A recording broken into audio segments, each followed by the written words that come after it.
On y va, on commence? Tu peux y aller. Ok. Alors, donc on est dans la Parsha de Bamidbar et donc on a marqué qu'on va étudier les lier aussi avec Matan Torah, la préparation de Shavuot. Donc l'Admor Zaken nous dit Inyan shenitna Torah al har Sinai davka. Pourquoi la Torah a été donnée précisément sur le mont Sinaï, Velo al har Tavor bechermon. La Torah, elle aurait pu être donnée sur le mont Tavor, sur le mont Hermon, sur le mont Carmel. Donc, on connaît le Midrash où tous les montagnes ont demandé que la Torah soit donnée sur elle. Donc là, l'Admor Azaken pose la question, pourquoi finalement Dieu a choisi précisément le mont Sinaï alors qu'il avait la candidature de toutes les montagnes à la fois. Shebaou Gamken, Shetinaten Torah Alehem. Les autres montagnes demandaient également d'avoir le mérite que la Torah soit donnée sur eux. Ou comme chez Kato Betargum Yonatan, on voit que le Targum Yonatan, dans le livre de Shoftim, nous dit Al Pasuk Harim Nazalu. Le verset, il dit les montagnes se sont écoulées. Les montagnes étaient en ébullition. Toutes les montagnes couraient pour pouvoir recevoir la Torah. Donc le Targum Yonatan, il nous dit que ça veut dire que toutes les montagnes étaient en ébullition. Ça veut dire que chacune avait soif que la Torah soit donnée sur elle. Au Beteilim, dans le Teilim, Lama Teratzdun, pourquoi vous bougez de cette façon-là? Donc c'est Dieu qui parle à toutes les montagnes. Et donc le Targum nous dit Let Ra'avati, ce n'est pas ma volonté, les Nitan Oraita, la Torah, Al Turaya Giyuchanin Mi Basranaya, sur des montagnes qui sont gonflées de leur propre personnalité, qui sont orgueilleuses. Donc là, on a un premier élément de réponse. On voit que Targum Aboz Lig Eyonim, il y a un verset qui nous dit Aboz Lig Eyonim, que ceux qui sont orgueilleux soient humiliés. Et donc le verset nous dit Mi Basranaya Vegiyutanaya. On voit les mêmes mots que ce qu'on a dit avant, Giyutrin Mi Basranaya. Donc on parle ici d'orgueil. Et que donc la réponse la réponse qu'on peut donner à la question qui a été posée, pourquoi est-ce que Dieu a choisi précisément le mont Sinaï pour donner la Torah? Parce que toutes les autres montagnes, le mont Tarvor, le mont Hermon, le mont Carmel, on voit que quand ils ont demandé de donner la Torah, c'était de leur part une démarche orgueilleuse. Et donc Dieu leur répond, j'ai pas l'intention de donner la Torah dans un endroit d'orgueil. La Torah, elle vient justement pour supprimer l'orgueil, donc on ne peut pas donner la Torah dans un endroit qui se manifeste par son orgueil. Et donc la Torah, elle doit être donnée dans un endroit d'humilité. Et donc c'est le mont Sinaï qui représente l'humilité. Aha, Tour Sinaï des Makir, on voit que le mont Sinaï, il est plus bas que les autres, il est humble. Et donc Dieu dit, je vais choisir le mont Sinaï pour son humilité. Donc on voit l'importance de l'humilité, l'importance d'écarter l'orgueil. Ça, c'est une condition indispensable pour pouvoir recevoir la Torah. Et on le voit donc de la manière dont Dieu a donné la Torah dans le choix qu'il a fait de toutes les montagnes qui étaient candidates. Et Raïno, donc maintenant l'Admor Azaken explique, il nous dit chez Inyan Agavut Shel Tavor de Hermon, Zeu Inyan Agadlut Shemagbia et Atzmo Begasut. Qu'est-ce que c'est la grandeur de ces montagnes, Hermon, Tavor? Pourquoi ces montagnes étaient plus hautes? Parce qu'elles se sont dresser eux-mêmes. C'est ça l'orgueil. L'orgueil, c'est d'essayer de se placer au-dessus des autres. Et donc, qu'est-ce qu'on voit? Agasut ou Shoresh Kol Hara. L'orgueil, c'est la source de toutes les formes de mal. Quelqu'un qui est orgueilleux, il pense que tout lui est dû, donc il pense qu'il a droit de retirer quelque chose aux autres pour se l'attribuer à lui. Donc, toutes les formes de mal, elles commencent au début par de l'orgueil.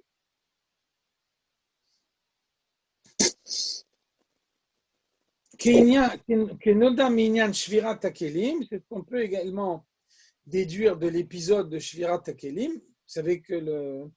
Vous savez que le monde dans lequel on vit, il s'appelle le monde de Tikkun, le monde de la réparation. Et donc, qu'est-ce qu'on doit réparer dans ce monde? On doit réparer une cassure qui s'est produite dans le monde précédent, celui qui existait avant le Tikkun, et qui s'appelait donc le monde de Tohu, le monde de la désolation. Et donc, pourquoi les Kélim, les sphirotes du monde de Tohu ont explosé? Parce qu'elles étaient orgueilleuses. L'orgueil des sphirotes fait que chacune ne supporte pas les autres. C'est pour ça qu'elles étaient, excuse-moi si je peux vous poser une question, c'est pour ça qu'elles étaient séparées, c'est-à-dire l'une en dessous l'autre, et qu'il n'y avait pas de lien entre elles. C'est pour ça qu'elles étaient sur deux lignes. Il y a 10 sphirotes. Dans le monde de Tohu, les 10 sphirotes étaient étalées sur deux lignes. Alors que dans le monde de Tikkun, elles sont étalées sur 3 lignes. Donc, il y a toujours la troisième ligne qui peut faire le rapprochement entre les deux autres. Par contre, quand on n'a que deux lignes, là, il y a un antagonisme et on ne sait pas résoudre l'antagonisme. Alors, quand en plus de l'antagonisme, il y a de l'orgueil, donc là, on va jusqu'au bout et les deux, ils explosent. Donc, on voit que tout le mal, toute la cassure, toutes les fautes qu'on fait maintenant, le tikkun, il doit les réparer. Donc, finalement, tout le mal qu'on voit dans le monde, comment il a commencé? Il a commencé par l'orgueil qu'il y a dans les sphirotes.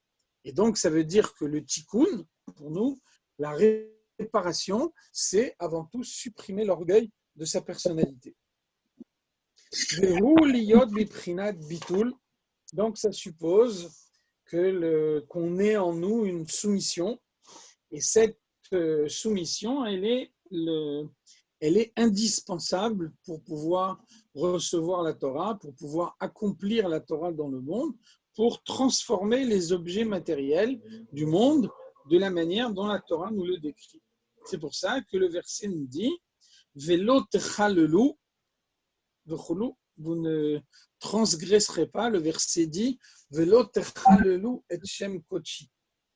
Ça veut dire que être orgueilleux, en d'autres termes, être orgueilleux, c'est se donner une place plus importante que celle qu'on a. Et donc, être orgueilleux, c'est remettre en cause la présence de Dieu dans le monde. Donc, tout ça, c'est l'explication de ce qu'on a dit avant. La Torah, elle est venue dans le monde pour supprimer l'orgueil, pour susciter en chacun l'humilité. Et donc, la Torah ne pouvait pas être donnée sur une haute montagne dont la hauteur évoque cette idée d'orgueil. Donc, la soumission, le bitoul, c'est le contraire de l'orgueil, c'est se faire petit, c'est ne pas occuper de place. Chacun connaît l'histoire d'un chassid qui a été voir une fois le Tzemar Tzedek et il lui a dit tout le monde au Beth Midrash, tout le monde me marche dessus. Chaque fois que je prends part à une discussion, on n'est jamais d'accord avec moi. C'est jamais mon avis à moi qui est retenu. À chaque fois, les gens ils sont pas d'accord. Tout le monde au Beth Midrash me marche dessus. Et le Tzemar Tzedek, il lui a dit, c'est normal, tu es partout. Donc, on ne peut pas marcher dans le Beth Midrash sans marcher sur toi, tu es partout. Alors, c'est ça l'orgueil, c'est dépasser sa place. C'est vouloir être partout. Et donc, le contraire de l'orgueil, c'est la soumission. Et donc, la soumission, c'est se faire petit. Moi, ce qu'on arrive à la soumission, tout ce qu'un homme peut faire, il l'obtient par sa propre réflexion.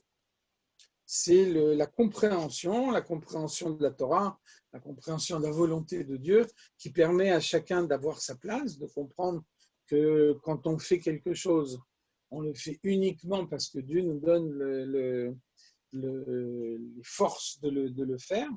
Donc, on n'a pas d'intervention propre dans le monde. Il y a une question qu'une personne pose, elle a écrite d'ailleurs. Par quel moyen peut-on cultiver la soumission? C'est la question, c'est pour ça que j'ai essayé d'y répondre. Qu'est-ce qu'on voit par exemple, Moshe Rabbeinu, la Torah nous dit Ve'aish Moshe anav meod mikol adam asher al pnei ha'adama. Moshe était l'homme le plus humble de la terre. Donc, vous connaissez l'explication de la Chassidoute. Moshe Rabbeinu, c'est quelqu'un qui parle avec Dieu constamment. C'est c'est lui qui a révélé la Torah dans le monde. On voit dans la Torah l'histoire des Bnot Slofrad. On vient lui poser une question qui ne s'est jamais encore posée dans le monde, donc on n'a pas encore la réponse à cette question. Alors Moshe Rabbeinu, il dit, bougez pas, je vais aller demander à Dieu et je vous apporte la réponse. Et voir Rashi, il dit, Ashrei Yeludisha, heureux l'homme né d'une mère qui est capable de parler comme ça. Quand il a une question et qu'il n'a pas la réponse à la question, il dit, bon, je vais demander à Dieu. Donc Moshe, il était pleinement conscient de sa grandeur, du fait qu'à n'importe quel moment, il pouvait aller parler à Dieu. Alors, pourquoi Moshe, il est humble? Pourquoi la Torah nous dit Moshe, c'est l'homme le plus humble de la terre? Moshe Rabbeinu se disait, toute ma grandeur, elle vient uniquement de ce que Dieu m'a donné. Mais moi, par mon mérite personnel, j'ai rien.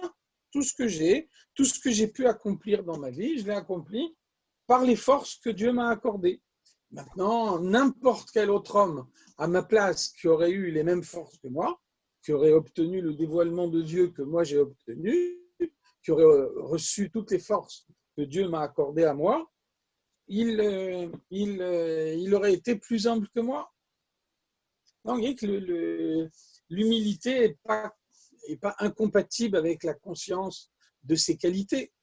Simplement, il faut savoir que si on a des qualités, c'est parce que Dieu les a données, mais donc les qualités ne servent pas à grossir sa personnalité. Les qualités, elles servent à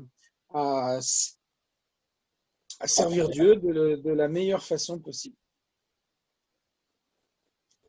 Donc c'est l'explication qu'on trouve à beaucoup d'endroits. Un homme qui est orgueilleux, il repousse la présence de Dieu dans le monde.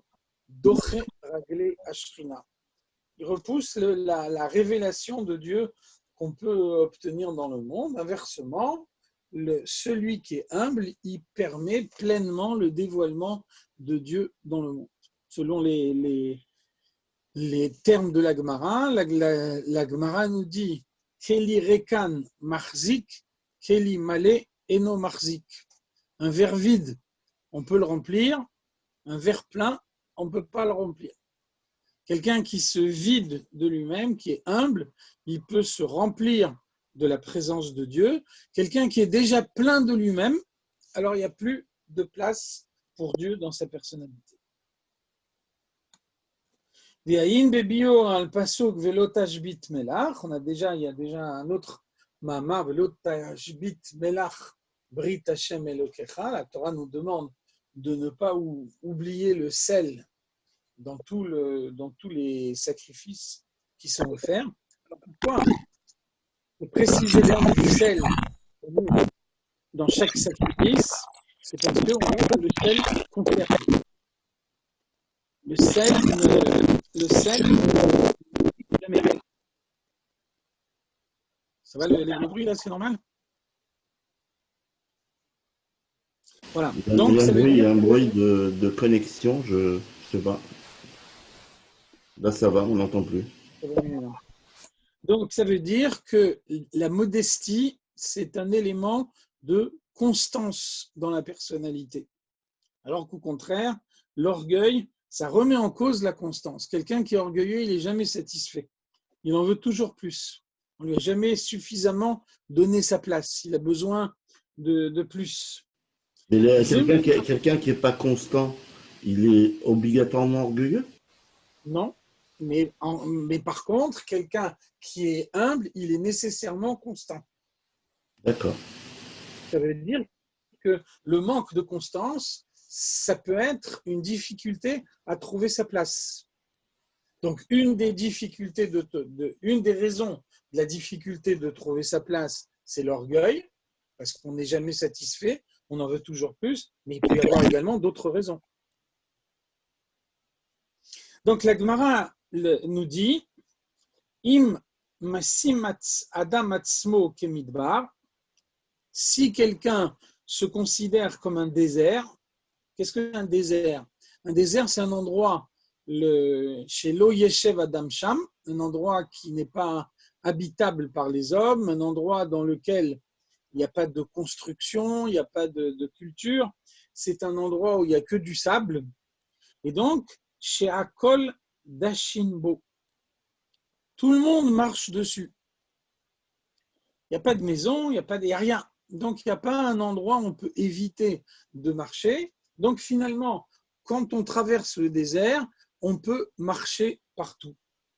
Pirouche Rashi nous dit que ça veut dire que tout le monde peut marcher dessus chez Enlo Gassout. Le désert, c'est une image qui illustre celui qui n'est pas orgueilleux.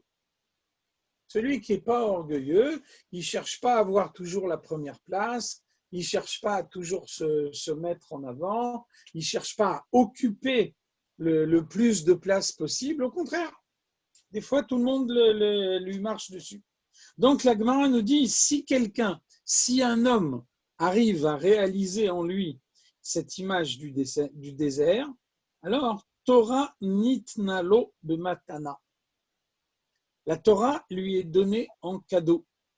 Et ça veut dire, a priori, la Torah, ce n'est pas un cadeau. La Torah, ça demande des efforts pour l'étudier.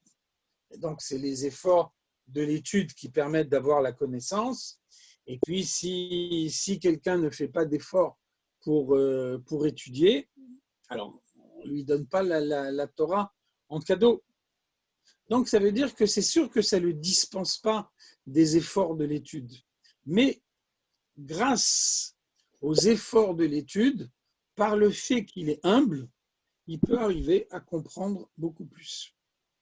Il y a un mérite particulier de son humilité qui permet que son étude devienne beaucoup plus fructueuse.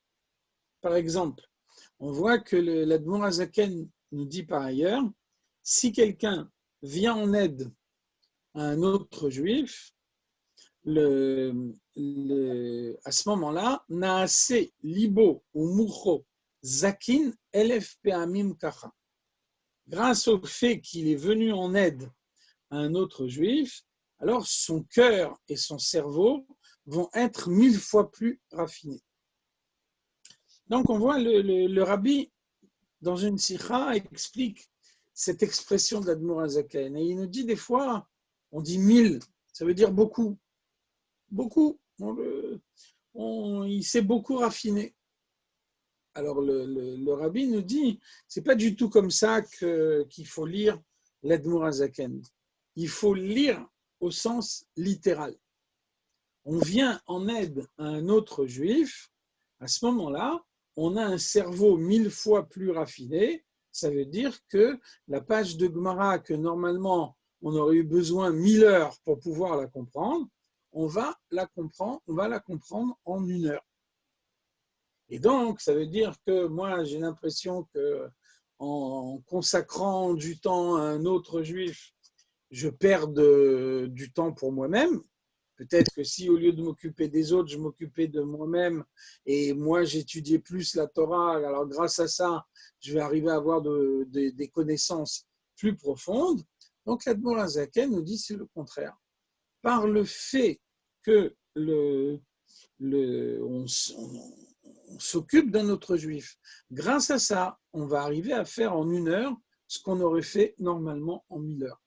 Donc, on a gagné 999 heures et on n'a pas du tout perdu le temps.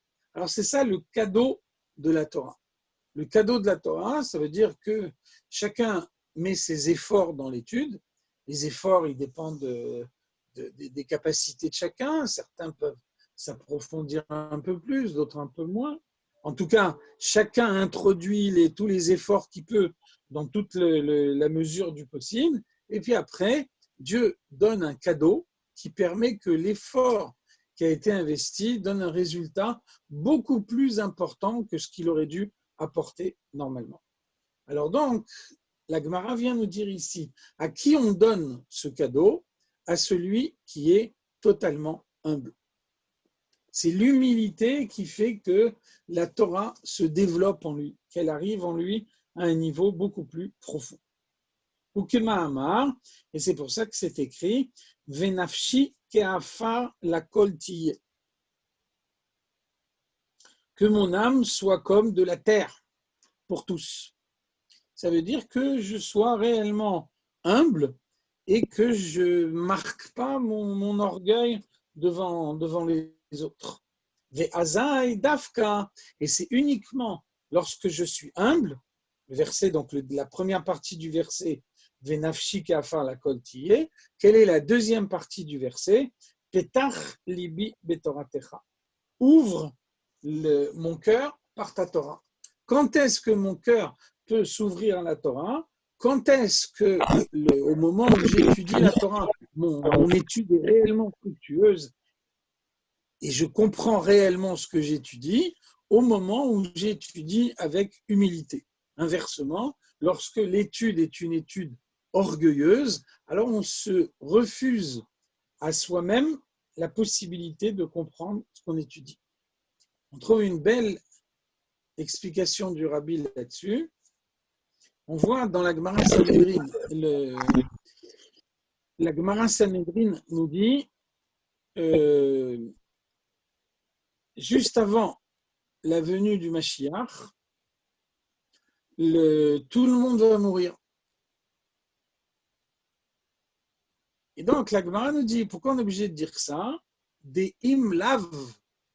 Parce que si ce n'est pas le cas, yesh kina b'maaseh breshit. Il y aura une jalousie dans la création, c'est-à-dire que c'est écrit dans la Torah, ve'elafar tashuv, tu reviendras à la terre. Et donc, si des gens accèdent directement à la venue du Mashiach sans avoir besoin de retourner à la terre, à ce moment-là, ceux qui sont retournés à la terre ont le droit de dire pourquoi on fait des différences. Pourquoi moi j'ai dû mourir alors que lui, il a accès à la venue du Mashiach sans avoir été obligé de mourir. Alors le Rabbi nous dit, il ne faut pas déduire de cette Gemara que tout le monde va mourir. Qu'est-ce qu'elle veut dire, la Gemara? La Gemara veut dire que juste avant la venue du Mashiach, dans notre génération à nous, l'humilité est particulièrement importante. Parce que quand quelqu'un est humble, Venafshi ke'afar lakol tiye.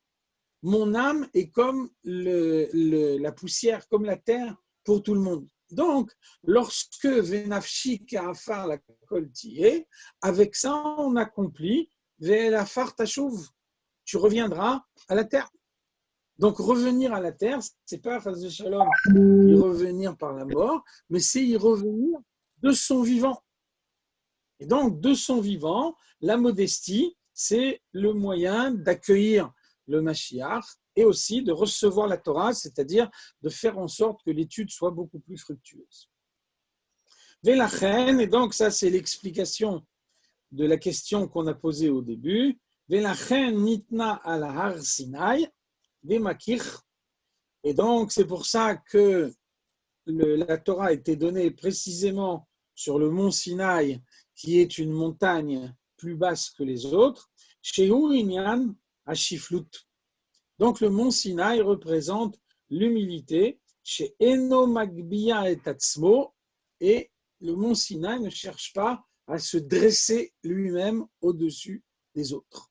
Donc, c'est ça la réponse à la question qu'on a posée au début. Pourquoi Dieu a refusé la candidature de toutes les autres montagnes, Tavor, Hermon, Carmel? Parce que ce sont des montagnes hautes qui cultivent la hauteur parce qu'elles sont profondément orgueilleuses. Et donc, en les refusant, Dieu montre qu'il y a un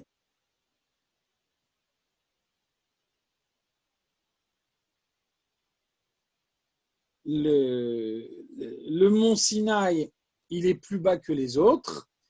Donc lui, il représente l'humilité et c'est pour ça que Dieu choisit de donner la Torah précisément sur le mont Sinaï. Mais le Rabbi nous dit, l'Admor Azaken nous dit, si c'est comme ça, alors on a maintenant une question qui se pose dans l'autre sens. Imken lama haya shum har share gam har Sinai har. Si tu veux l'humilité absolue, pourquoi tu choisis une montagne? Une montagne, c'est un endroit qui est plus haut que la plaine. Et même le mont Sinaï, même s'il est plus bas que les autres, mais il reste quand même une montagne. Donc, a priori, la montagne, ce n'est pas vraiment l'idée de l'humilité. Donc, si tu veux vraiment souligner jusqu'au bout l'idée de l'humilité, à ce moment-là, donne la Torah dans une plaine. Et là, on voit vraiment clairement l'idée de l'humilité. Sharegam har Sinai ou har al kol panim. On voit que le mont Sinaï, même s'il est plus bas que les autres montagnes, ça reste quand même une montagne. Chez Inyan Agba. Chaim, et pourquoi pas alors à ce moment-là sur une terre, sur la terre, pourquoi quelque chose de haut? Voilà, c'est exactement la question qu'on pose. Pourquoi on a choisi une montagne? Même si cette montagne, elle est plus basse que les autres, et donc de cette façon-là, elle suggère l'humilité. Au contraire, fais-le au ras du sol, et là, à ce moment-là, tu as l'idée de l'humilité qui est soulignée beaucoup plus clairement. Rak she'eno gavoa kolkach. La montagne, elle n'est pas tellement élevée, mais quand même, c'est une montagne, quand même, elle est élevée. Donc, si tu veux vraiment souligner l'idée de l'humilité, alors fais-le dans une plaine. Avalaïnian, donc c'est quoi la réponse à cette deuxième question? Qui bémet, en réalité, imeyot she tsarir kol adam liot shafet b'meod. On a vu avant que un homme doit être profondément humble. Mikol makom, mais quand même, tsarich itraskut uktsat agba'a. Il faut malgré tout avoir une petite conscience de soi-même. Il ne faut pas que l'humilité, elle soit au point d'écraser complètement la personnalité. Un homme, il n'a plus aucune personnalité. Donc, il fait ce qu'on lui dit de faire, mais comme il n'a plus aucune personnalité, alors il est indifférent. Il peut tout faire machinalement. Donc, c'est pas ça. C'est pas ça l'humilité. L'humilité, ça veut dire ne pas chercher à se mettre en avant, ne pas être orgueilleux. Mais en même temps, l'humilité, ça ne veut pas dire qu'il ne faut pas du tout ressentir sa propre personne. On est obligé, malgré tout, de ressentir sa propre personne. Parce que, par exemple, on étudie la Torah. Il faut qu'on ait un plaisir d'étudier la Torah. Il faut qu'un homme il s'émerveille devant la beauté de la Torah qu'il étudie. Donc, si il ne ressent pas du tout sa personnalité, il est totalement soumis au point de plus se ressentir lui-même, il sera incapable d'éprouver du plaisir. Et ça, c'est indispensable pour pouvoir étudier la Torah, d'étudier quelque chose qui réveille un sentiment en soi. C'est pour ça La Gemara dit Leolam yilmad adam bemakom shelibo chafetz. Un homme, il doit toujours étudier une partie de la Torah qui réveille quelque chose en son cœur. Des fois, quand le rabbi dit souvent dans les grottes Kodesh, quand on étudie la Torah et puis qu'on a du mal à garder sa concentration, alors qu'est-ce qu'on fait? On prend un autre sujet. Et donc, l'intérêt, il est passé dans le premier sujet, on va essayer de réveiller l'intérêt dans un deuxième sujet. En tout cas, qu'est-ce qu'on voit? Que le moteur de l'étude, ça reste quand même l'intérêt, le plaisir.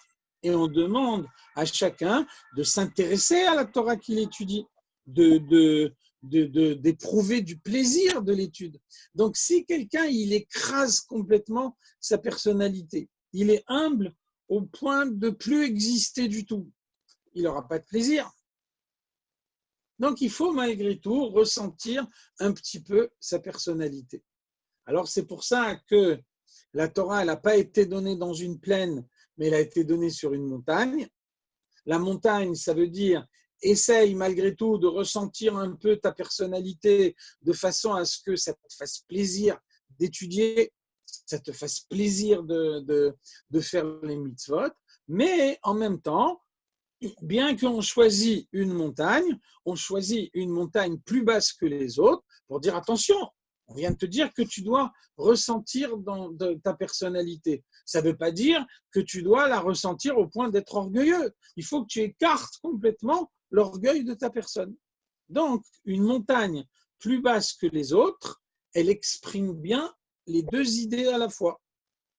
Alors que une montagne haute, elle aurait bien exprimé le fait de ressentir du plaisir, mais elle n'aurait pas exclu l'orgueil.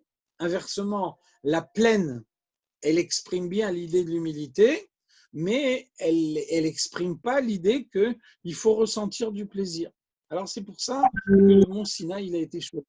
D'un côté, c'est une montagne, d'un autre côté, c'est une montagne qui est plus basse que toutes les autres montagnes.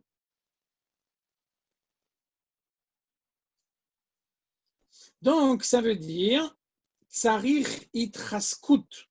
Un homme, il doit renforcer quand même sa personnalité, il ne doit pas être totalement une crêpe.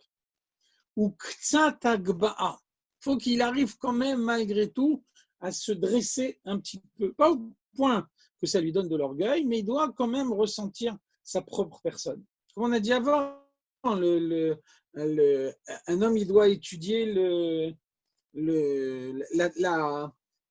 on a dit avant, la Gemara, elle dit, un homme, il doit étudier ce qui l'intéresse. B'makom shelibo chafetz. On voit bien, un, il sera intéressé par tel sujet, un autre, il sera intéressé par tel autre sujet. Si quelqu'un, c'est une crêpe, il n'a aucune volonté propre, alors il est incapable de s'intéresser pour n'importe quel sujet. Chaque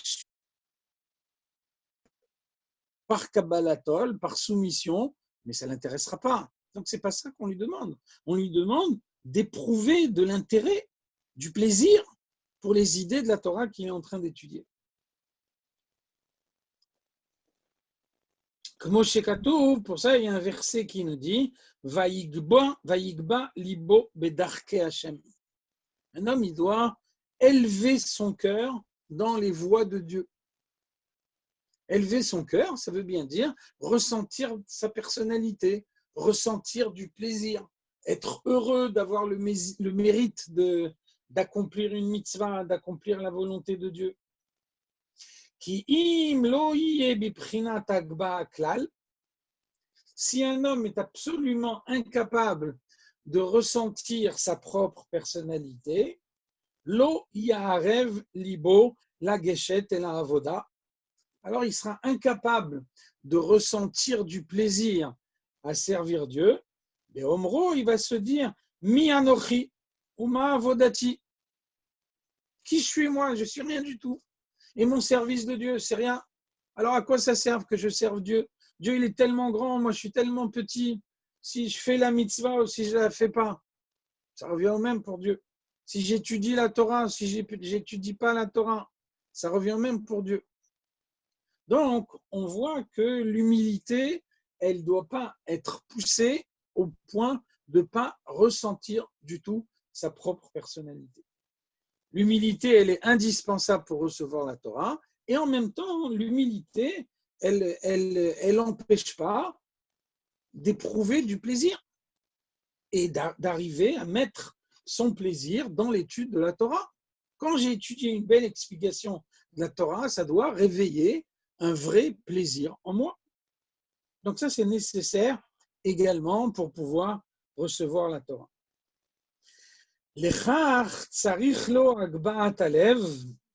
Donc, un homme ne peut pas se contenter de l'humilité. Ce n'est pas la seule condition pour pouvoir recevoir la Torah. Il faut aussi élever son cœur, c'est-à-dire ressentir un peu sa propre personne. Se dire, voilà, Dieu, il m'a choisi et Dieu, il me donne la possibilité d'accomplir les mitzvot. Donc, je n'ai pas le droit de dire qu'une mitzvah, c'est rien du tout. Je dois dire qu'une mitzvah, c'est un moyen pour moi de m'attacher à Dieu. Donc, voilà, Dieu, il m'a donné une âme juive.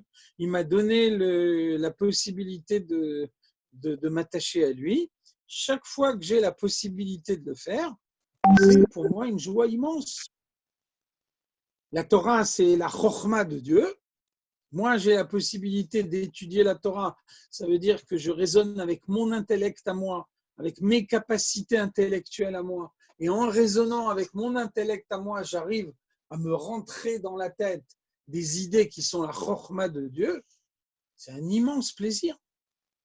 Donc, quelqu'un qui ne ressent plus du tout sa personne, alors il ne va pas ressentir ce plaisir-là.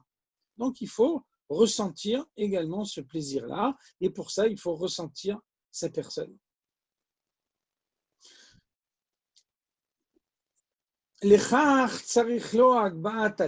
Donc, un homme, il doit ressentir sa personne suffisamment pour éprouver ce plaisir-là.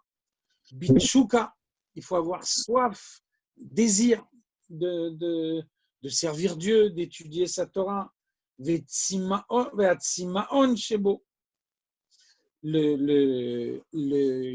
réveille la force du désir qu'il a en lui. Donc, il ne désire pas les plaisirs du monde, il désire le service de Dieu, il désire l'étude de la Torah. Donc, on ne lui dit pas d'éradiquer le plaisir, de s'interdire complètement le plaisir. Le plaisir, il est nécessaire, mais il faut que ce plaisir il soit dans le service de Dieu.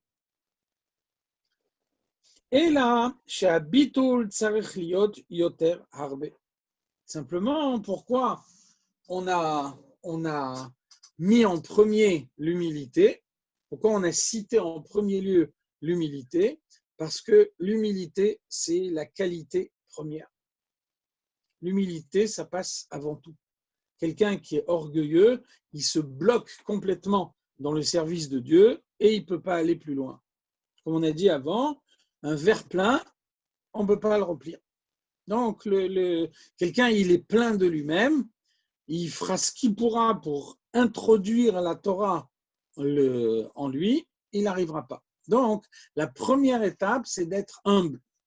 Après, une fois que quelqu'un il a fait suffisamment d'efforts pour arriver à l'humilité, alors après, deuxième étape, on lui dit attention, ton humilité, elle ne doit pas être au point d'effacer complètement ta personnalité.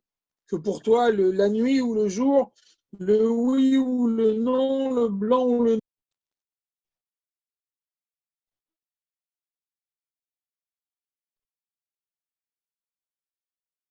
tu as droit d'avoir un plaisir, simplement, il faut que tu fasses des efforts pour inscrire ce plaisir dans le service de Dieu.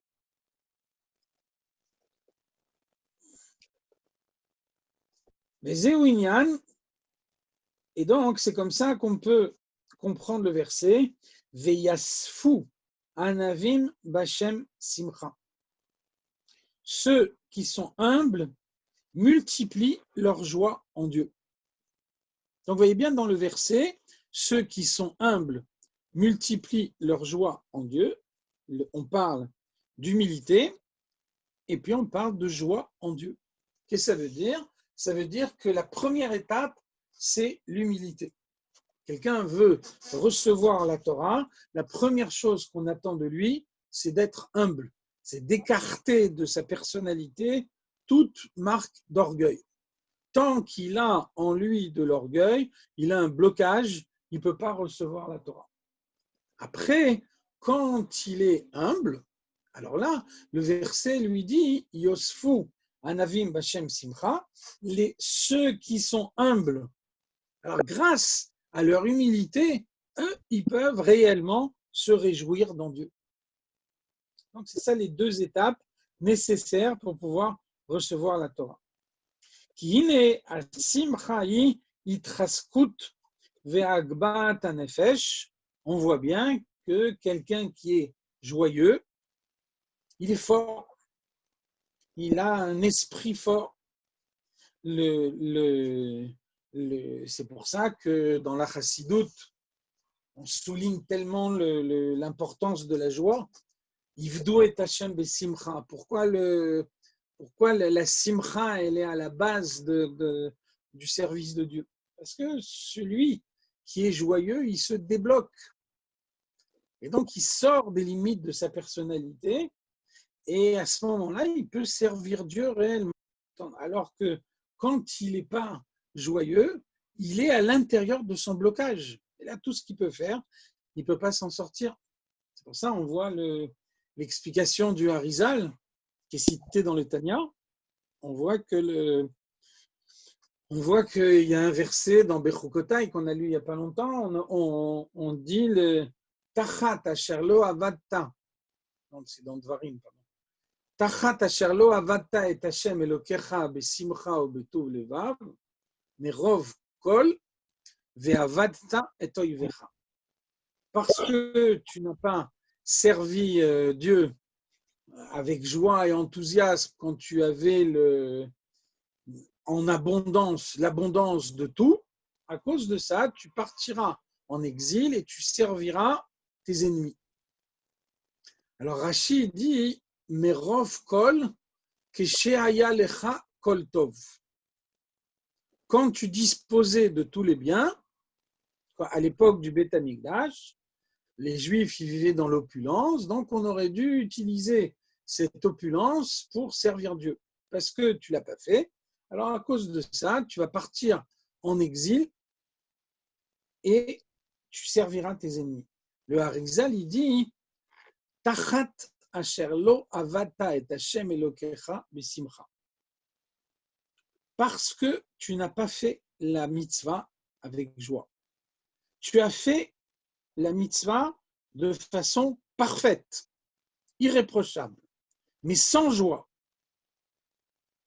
Ve'avadta et oivecha. Le Harizal, il dit ça justifie déjà que tu partes en exil.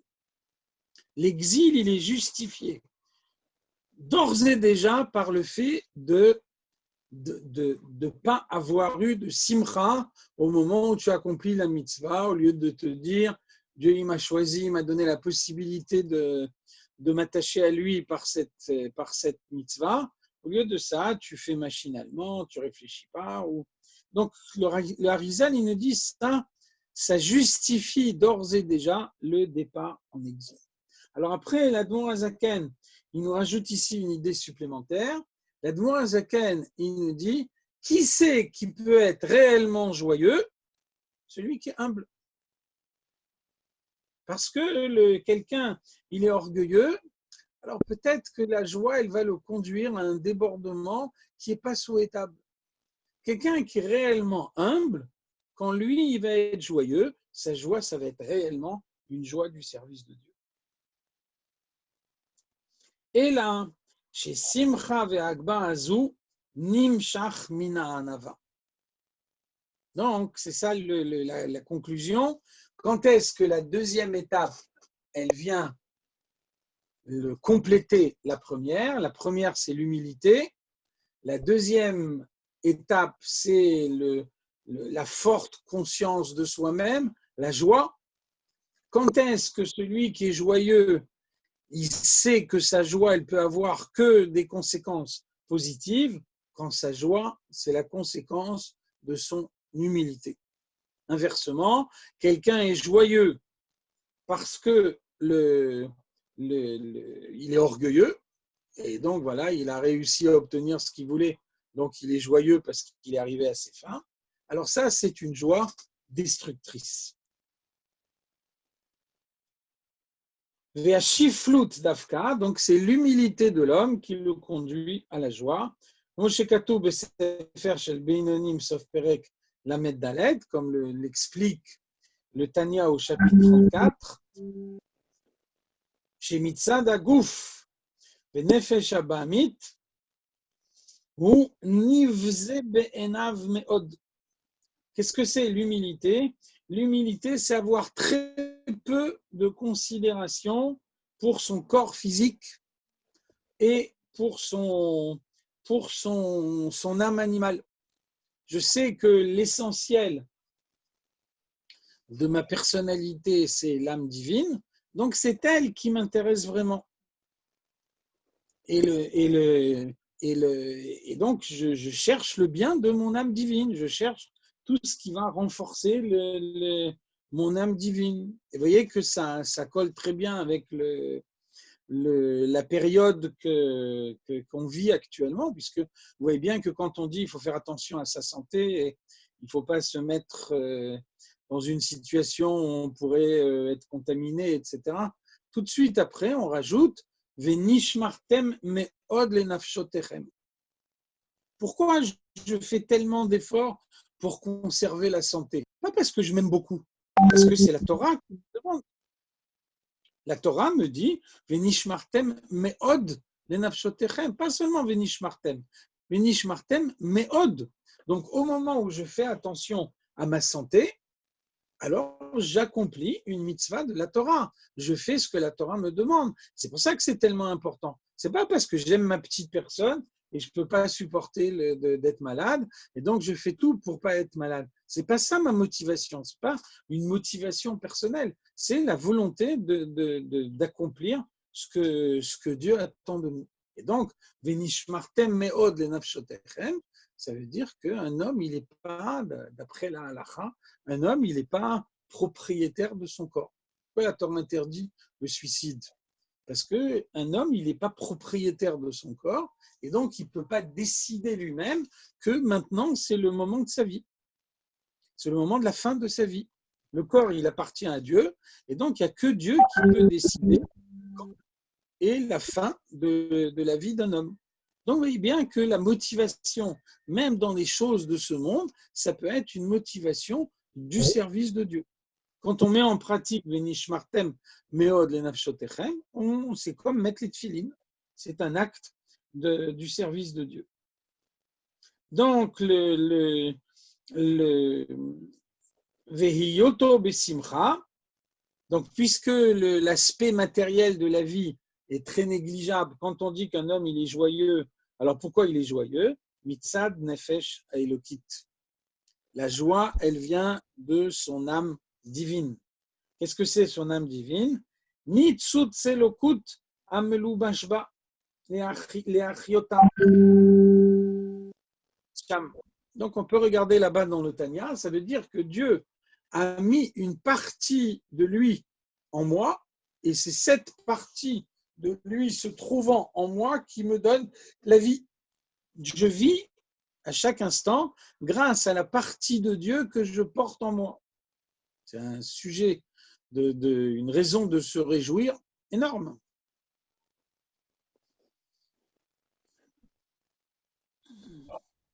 Des adraba. Et donc, même au contraire, kol ma sheyamik binyan pritut atzmo veye nivze be'enav nim'as. Plus quelqu'un y réfléchit à quel point il est très très humble, à quel point la partie physique de sa personnalité, elle est complètement négligeable, azaïe simchat nafsho, plus il sera réellement joyeux par son âme, be'esek atora kfula umechupelet, en s'investissant encore plus profondément dans son étude de la Torah. Si quelqu'un considère qu'il est quelqu'un de très important, alors voilà, moi je suis très important, donc pour moi l'étude de la Torah, c'est quelque chose de normal. Si au contraire, on se dit l'essentiel de notre personnalité, c'est la partie de Dieu qu'on a en soi. Et tout l'aspect physique de l'existence, le corps, l'âme animale, tout ça, c'est négligeable. Donc finalement, j'ai en moi tellement de choses négligeables, et malgré que je suis négligeable à ce point-là, Dieu m'a choisi. Et Dieu, il m'a donné sa Torah. Et Dieu, il m'a demandé de faire les mitzvot. Et il m'a demandé d'étudier la Torah. Et ça veut dire que chaque fois que je fais une mitzvah, je m'attache à lui. Chaque fois que j'étudie la Torah, je m'attache à lui. Donc, il n'y a pas un plus grand sujet de joie que celui-là.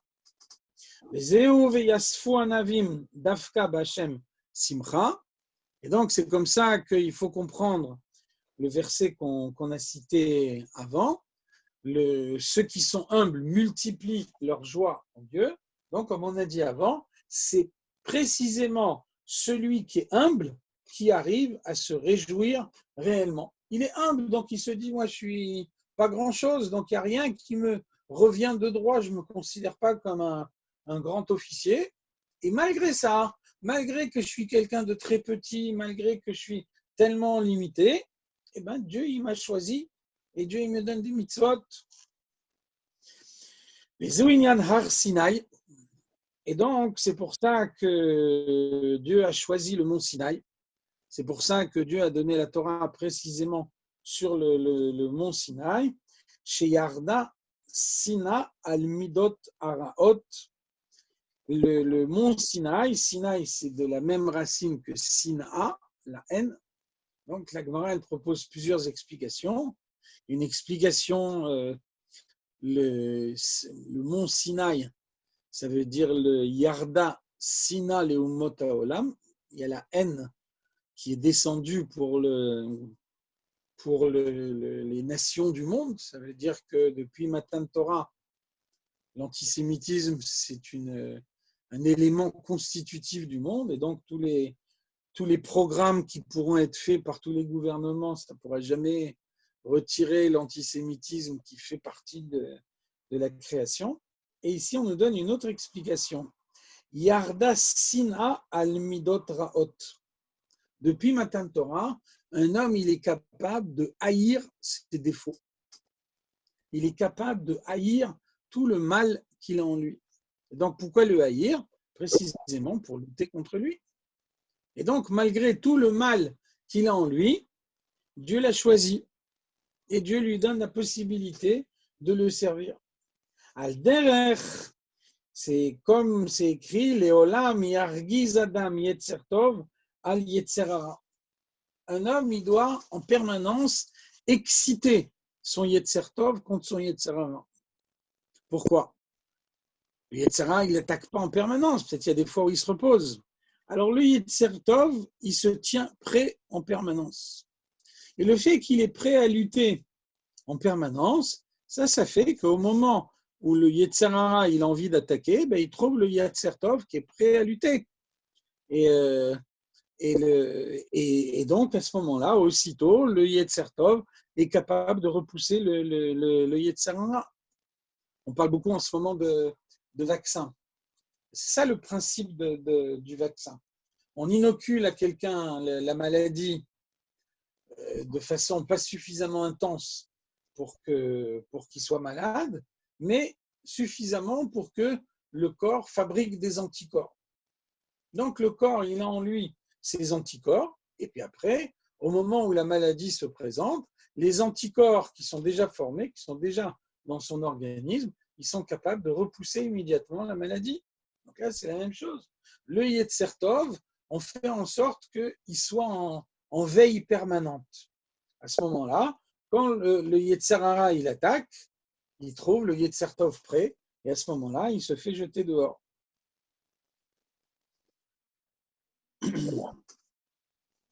Et c'est de cette façon-là qu'un homme se place au-dessus de son Yetzer Hara. Et de cette façon-là, le Yetzer Hara ne peut plus l'attaquer puisqu'il est a priori au-dessus de lui. On voit le Rabbi explique dans les sichot de Kitetse, Kitetse la milchama al oivecha. tu pars au combat en étant sur tes ennemis, au-dessus de l'ennemi. Tu pars au combat en étant certain que tu vas vaincre. Sinon, tu ne vaincras jamais. Il faut avoir la conviction de la victoire avant le début du combat. On dit toujours dans la Chassidoute, Napoléon, il faisait chanter à ses soldats une marche de victoire quand ils partaient à la guerre. Non pas quand ils revenaient de la guerre et qu'ils avaient obtenu la victoire, mais quand ils partaient à la guerre. Et donc, le fait de chanter un chant de victoire en partant à la guerre, ça fait que la défaite, elle devient inconcevable. Donc là, le Yetzer Tov, il est prêt et c'est inconcevable que le Yetzer Hara, il puisse convaincre l'homme. Shewi Kara Bitul, Liot Itkafia. Et donc, qu'est-ce que c'est le Bitul? La soumission, c'est repousser le mal. Pour repousser le mal, il faut se tenir prêt en permanence. Voilà. J'espère que ça a contribué à préparer chacun un matin de Torah. Voilà, on a fini le Mahamar.